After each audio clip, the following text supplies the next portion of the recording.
Bugün size birkaç defa izlediğim bir filmden bahsetmek istiyorum. Birkaç defa diyorum çünkü ilk izleyişte bir şey görüyorsunuz, ikincisinde başka bir şey, üçüncüsünde bambaşka bir şey. Ve her izleyişte filmin size söylediği şey değişiyor. Çünkü siz değişiyorsunuz, film aynı kalıyor ama siz aynı kalmıyorsunuz. Film şu, The Truman Show, 1998. Peter Weir yönetmiş, Andrew Niccol yazmış. Çoğunuz izlemiştir. İzlemediyseniz de sorun değil, ben size hikayeyi anlatacağım. Ama sadece hikayeyi değil, hikayenin altındaki hikayeyi. Çünkü bu film üzerinden neredeyse 30 yıl geçmiş olmasına rağmen belki bugün daha güncel. Bunu iddia ediyorum ve bu videoda bu iddiamı savunacağım. Rahat olun, bir yere yetişmiyoruz. Sadece birlikte düşüneceğiz. Başlayalım. Önce hikayenin kendisi. Kısa tutacağım. Truman Burbank adında bir adam var. 30 yaşında. Sigorta işinde çalışıyor. Küçük, şirin, tertemiz bir kasabada yaşıyor. Adı Sea Haven. Her yer düzenli, herkes gülümsüyor.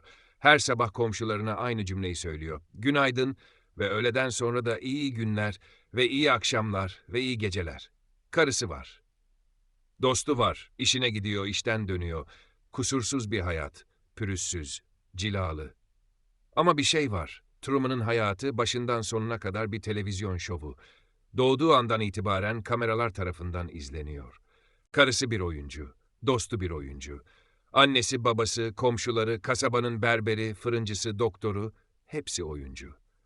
Sea Haven bir stüdyo. Dev bir kubbenin altında kurulmuş dünyanın en büyük film platosu ve Truman bu platonun içinde büyümüş, yaşamış 30 yıl geçirmiş ve hiçbir şeyden haberi yok. Onun için gerçek bu, dışarıda başka bir dünya olduğunu bilmiyor, bilmesine izin verilmemiş. Bu şovun yaratıcısı var. Adı Christoph. Bir kontrol odasında oturuyor, ayın üstünde, her kameraya bakıyor, her sahneyi yönetiyor. Truman'ın ne yiyeceğini, kiminle tanışacağını, hangi gün yağmur yağacağını, hangi kadınla evleneceğini o belirliyor. Ve bunu Truman'ın iyiliği için yaptığını söylüyor. Onu korudum diyor. Dışarıdaki dünya acımasız, ben ona kusursuz bir dünya verdim. Truman yavaş yavaş şüphelenmeye başlıyor. Küçük şeylerle. Bir sahne ışığı gökten düşüyor.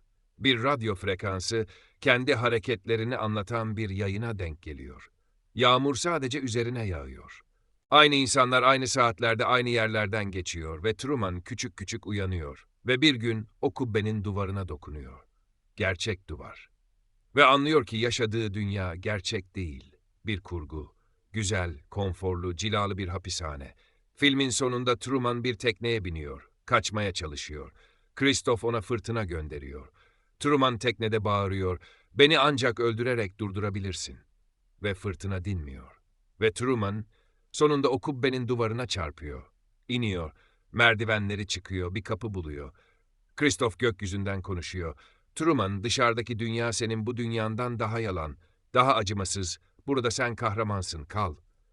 Truman duruyor, düşünüyor.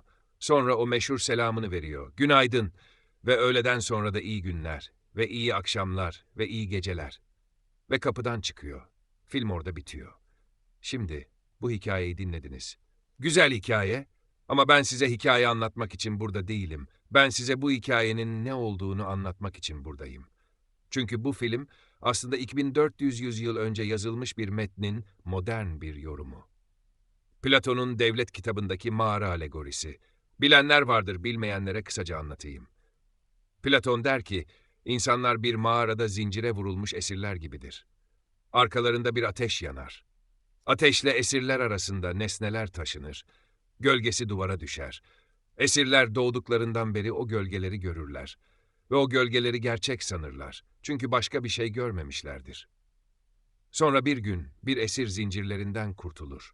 Arkasına döner, ateşi görür, dışarı çıkar, güneşi görür ve anlar ki gördüğü her şey birer kopyaymış, gerçek dışarıdaymış. Truman o esir, Sea Haven, mağara, oyuncular gölgeler, Christoph düzeni kuran. Ve Truman'ın uyanışı o zincirlerden kurtuluş. Ama burada durun, burada bir ayrım yapmamız lazım. Ve bu ayrım bu videoyu sıradan bir Truman Show ve Platon videosundan ayıran şey, çünkü klasik okuma şudur. Truman'ın dünyası sahte, Platon'un mağarası gibi gerçek dışarıda uyan. Tamam. Güzel. Ama eksik. Çünkü Platon'un meselesi hakikattir. Gerçeğe ulaşmak, güneşi görmek, mağaraya dönüp diğerlerini anlatmak. Truman Show'da mesele bu değil. Veya sadece bu değil. Truman'ın meselesi gerçekle yalanın arasındaki fark değil. Truman'ın meselesi özgürlük. Ve bu Platon'dan çok modern varoluşçu düşüncenin meselesi. Çünkü Truman, mağarada mutlu, Sea Haven'da acı yok, açlık yok, savaş yok. Herkes onu seviyor, herkes ona gülümsüyor. Christoph bunu söylüyor, ben onu korudum. Ve bu söz boş bir söz değil, gerçekten korudu. Ama Truman yine de çıkıyor. Neden? Çünkü insan konforlu bir yalan içinde yaşamayı kabul etmez. En azından biri etmez. Ve o biri olmak insan olmanın ta kendisidir. Truman'ın çıkışı bir bilgi arayışı değil, bir otantiklik arayışı. Ben kendi hayatımı yaşamak istiyorum deme hakkı. Kendi yanlışlarını yapmak, kendi acılarını çekmek, kendi seçimlerini yapmak. Yanlış bile olsa, başkasının doğrularıyla yaşamaktansa kendi yanlışlarıyla yaşamak. Ve burada Sartre'a geliyoruz. Ama dikkatli gelmemiz lazım. Çünkü Sartre'ı Truman'a zorla sokmak istemiyorum. Sartre der ki insan özgürlüğe mahkumdur, kaçamaz ve bu mahkumiyet ağırdır. Çünkü özgür olmak, sorumluluk almak demektir. Ve sorumluluk almak ağır bir yük. Bu yüzden insanlar çoğu zaman Sartre'ın mauvaise foi dediği şeye kaçarlar. Yani bireyin kendi özgürlüğünü bilerek inkar etmesi, kendini bir role indirgemesi ve bunu bir tür kendini kandırma biçiminde sürdürmesi. Ben böyleyim, elimden bir şey gelmez, toplum böyle istiyor, kaderim bu. Bu cümleler özgürlükten kaçıştır. Şimdi Truman'ın yaşadığı durum, Sartre'ın kötü niyet dediği şeye doğrudan eşit değil. Bunu net söyleyeyim, çünkü kötü niyet, kişinin kendi özgürlüğünü bilerek inkar etmesidir. Truman ise hayatının sahte olduğunu bilmiyor. Dolayısıyla Truman'ı bu kavrama birebir oturtmak, felsefi olarak fazla iddialı olur. Ama Truman'ın hayatında gördüğümüz otomatiklik, seçimlerin askıya alınması, hazır bir kimliğin içinde yaşama hali. Bunlar Sartre'ın özgürlük problemine çok yakındır. Günaydın. Öğleden sonra iyi günler. İyi akşamlar, iyi geceler. Bu bir selam değil, bu bir ritüel, bir sorgusuz sualsiz tekrar. Bu cümleyi söyleyen kişi seçmiyor. Sadece tekrar ediyor. Ve uyanış tam da burada başlıyor. Truman ilk şüphelendiğinde ne yapıyor? Rutinini bozuyor. İşe başka bir yoldan gidiyor. Arabasını bırakıp bir binaya giriyor. Ve o anda etrafındaki herkes panik oluyor. Çünkü rutinin bozulması, düzenin bozulması demek. Şimdi Christoph'a gelelim. Çünkü Christoph bu filmin en karmaşık figürü ve ben onu basitçe kötü adam olarak okumak istemiyorum. Bu çok kolay olurdu ve yanlış olurdu. Christoph, Truman uyurken ekranın başında oturup onu izliyor. Elini ekrana uzatıp Truman'ın yüzüne dokunuyor. Bir tür duygusal bağ var. Bunu inkar edemeyiz. Ama burada çok önemli bir soru var. Ve bu soruyu sormadan Christoph'u anlayamayız. Christoph, Truman'ı mı seviyor? Yoksa kendi yarattığı Truman'ı mı seviyor? Bu ayrım çok sert ve çok önemli. Çünkü Christoph, Truman'ın özgürlüğünü korumuyor. Christoph, Truman üzerindeki yaratıcı hakimiyetini koruyor. Christoph için Truman'ın özgürlüğü, yarattığı dünya üzerindeki mutlak kontrolünün sona ermesi demektir. Ve bu kontrolü kaybetmek, Christoph'un varlık sebebini ortadan kaldırır. Bu, otoritenin en nazik yüzü, en şefkatli yüzü. Ve bu yüzden en tehlikeli yüzü, çünkü sizi zorla tutan otoriteye karşı isyan edersiniz.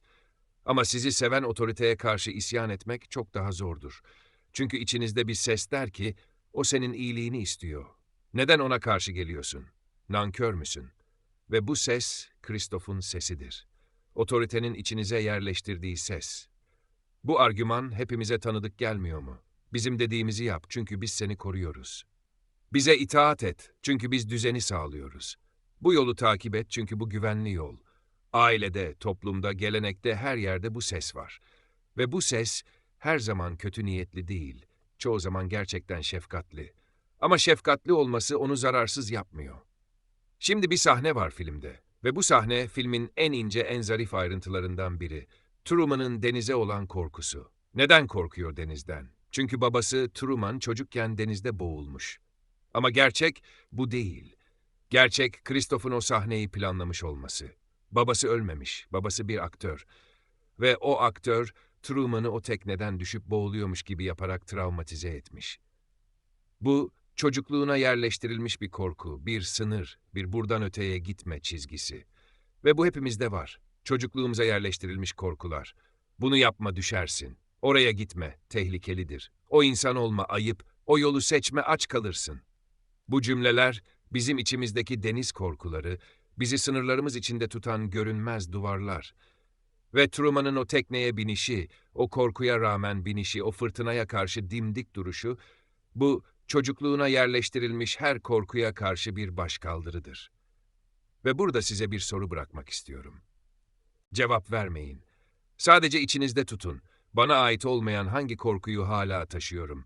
Hangi denize hala çıkamıyorum? Şimdi gelelim bugüne ve burada biraz sertleşeceğim. Bu film 1938'de çekildiğinde bir bilim kurgu gibi görünüyordu. Bir distopya gibi. Ne kadar korkunç, bir insanın hayatını izlemek dedik. Ve rahatladık çünkü biz o değildik. Biz izlenen değil, izleyendik. Ama bugün biz zaten Truman'ız. Ve mesele artık kameranın sizi izlemesi değil. Mesele kamerayı sizin kendiniz taşımanız. Mesele hayatınızı seyredilebilir hale getirmeniz. Düşünün. Truman'ın hayatı başkaları tarafından bir şova dönüştürülmüştü. Truman bundan habersizdi. Ama biz kendi hayatımızı şova dönüştürüyoruz. Bilinçli olarak, isteyerek bir fotoğraf çekiyoruz ama o fotoğrafı çekmek için yaşıyoruz o anı. Bir yemek yiyoruz ama o yemeği paylaşmak için yiyoruz. Bir tatile gidiyoruz ama o tatili göstermek için yapıyoruz. Ve bir noktada o gösteriyle hayat arasındaki fark siliniyor. Truman'ın Sea Haven'ında her şey bir performanstı. Ama Truman bunu bilmiyordu. Biz biliyoruz. Ve yine de yapıyoruz. Ve daha derini var, algoritmalar, beğeni ekonomisi. Ama burada dikkatli konuşmam lazım. Çünkü algoritma, Christoph gibi doğrudan yönetmiyor. Size şunu yap demiyor. Daha sinsi bir şey yapıyor. Size seçenekler sunuyor. Bazılarını öne çıkarıyor, bazılarını görünmez kılıyor. Dikkatinizi yönlendiriyor. Davranışınızı teşvik ediyor. Ve sonra siz seçimi kendinizin yaptığını sanıyorsunuz. Ben bunu istedim diyorsunuz. Ama o istemek size sunulan dar bir havuzun içinden yapılmış bir seçim. Ve o havuzu kim daralttı? Siz değil. Truman'ın hayatında Christoph her sahneyi yazıyordu. Bizim hayatımızda sahne yazılmıyor. Ama sahnenin sınırları çiziliyor. Ve biz o sınırların içinde özgür olduğumuzu sanıyoruz. Ve bu Christoph'un yönteminden daha tehlikeli. Çünkü Christoph'a kızabilirsiniz. Ama bir algoritmaya kızmak zordur. Çünkü algoritma size günaydın demiyor. Sadece öneriyor, bunu beğenebilirsin, şunu izleyebilirsin. Ve siz izliyorsunuz. Ve o izleme sizi bir yere götürüyor. Nereye? Tam olarak bilmiyorsunuz. Ama gidiyorsunuz. Ve en önemlisi şu, Truman hayatının nasıl göründüğünü bilmiyordu. Biz biliyoruz. Ve bu bilgi bizi özgürleştirmiyor. Tam tersine bizi daha da tutsak ediyor. Çünkü artık sadece yaşamıyoruz. Hayatımızın nasıl göründüğünü de yönetiyoruz. Ve bu yönetim bizi Truman'dan daha derin bir mağaraya sokuyor. Çünkü Truman'ın bir kubbesi vardı. Dokunabildi, görebildi. Bizim kubbe bizimle birlikte hareket ediyor. Telefonumuzda, ekranımızda, her an yanımızda. Peki bu mağaradan çıkış var mı? Truman çıktı. Biz çıkabilir miyiz? Bilmiyorum. Ama şunu biliyorum. İlk adım fark etmek. Truman'ın yaptığı ilk şey bir şey yanlış demekti. Küçük bir şüphe, bir bu doğru değil hissi. Ve o his onu o merdivenlere götürdü. Ve filmin en güçlü anı, Truman o merdivenleri çıkıyor. Kapıyı buluyor. Christoph gökyüzünden konuşuyor. Kal, burada güvendesin. Dışarıda acı var. Dışarıda yalan var. Ve Truman duruyor, düşünüyor ve sonra o selamını veriyor. O 30 yılın otomatik selamını. Ama bu sefer farklı. Bu sefer o selam bir veda, tanıdık olana veda, konforlu olana veda, sahte olana veda. Ve çıkıyor, film orada bitiyor ve bence en doğru yerde bitiyor. Çünkü asıl mesele çıkmak değil. Asıl mesele çıktıktan sonra ne yapacağınız. Truman 30 yıl o stüdyoda yaşamış, hiçbir şeyi seçmemiş, hiçbir hatayı yapmamış. Şimdi dışarıda ve dışarısı gerçekten yalan, gerçekten acımasız. Ama orada Truman ilk defa kendisi olabilir, yanlışlarıyla, eksikleriyle. Ama kendisi. Ve burada son bir şey söyleyeceğim, bu videonun ana tezi bu. Özgürlük, bir kapıdan çıkmakla başlar. Ama özgürlük o kapıdan çıkmak değildir. Özgürlük o kapıdan çıktıktan sonra dışarıda kendi yolunu yürüyebilmektir. Ve bu, hayat boyu süren bir yürüyüştür. Bir kapıdan çıkmak bir andır. Ama özgür kalmak bir ömür ister. Sahte bir gerçeklikte güven içinde yaşamaktansa, gerçek bir dünyada yanılmayı, acı çekmeyi ve hata yapmayı göze almak insan olmaya değer. Truman bunu seçti ve bu seçim onu insan yaptı. Sizlere birkaç soru bırakıyorum. Cevap vermenizi beklemiyorum. Sadece içinizde bir yere bırakın. Sizin Truman'ınız nerede? Sizin mağaranız neresi? Sizin kubbeniz nedir? İçinizdeki Kristof kim? Size ben senin iyiliğini istiyorum diyen, sizi koruyan ama sizi küçük tutan ses kim? Ve belki en zor soru, bana ait olmayan hangi korkuyu hala taşıyorum? Hangi denize hala çıkamıyorum? Bu sorularla uğraşın. Bugün değil, yarın değil. Ama bir gün, bir sessizlik anında bu sorular size geri dönecek. Ve o an geldiğinde Truman'ın o kapının önünde durduğu anı hatırlayın. O selamı, o gülümsemeyi ve o çıkışı. Çünkü o gülümseme bir zafer gülümsemesi değil, bir vedadır. Ve her veda bir merhabanın başlangıcıdır. Belki mesele kapının nerede olduğunu bilmek değildir. Belki mesele kapı açıldığında içeride kalmak için artık kendimize söyleyecek bir bahanemizin kalmamış olmasıdır. Bu videoda bana eşlik ettiğiniz için teşekkür ederim. Gerçekten bir yere yetişmeden, bir şey kanıtlamadan sadece birlikte düşündüğümüz için bu, bugünlerde az bulunan bir şey. Ve siz burada olduğunuz için bu az bulunan şey gerçek oldu. Eğer bu video size bir şey bıraktıysa, bir yerde bir duraksama yarattıysa, bir acaba dedirttiyse, o kadarı yeter. Daha fazlasına gerek yok.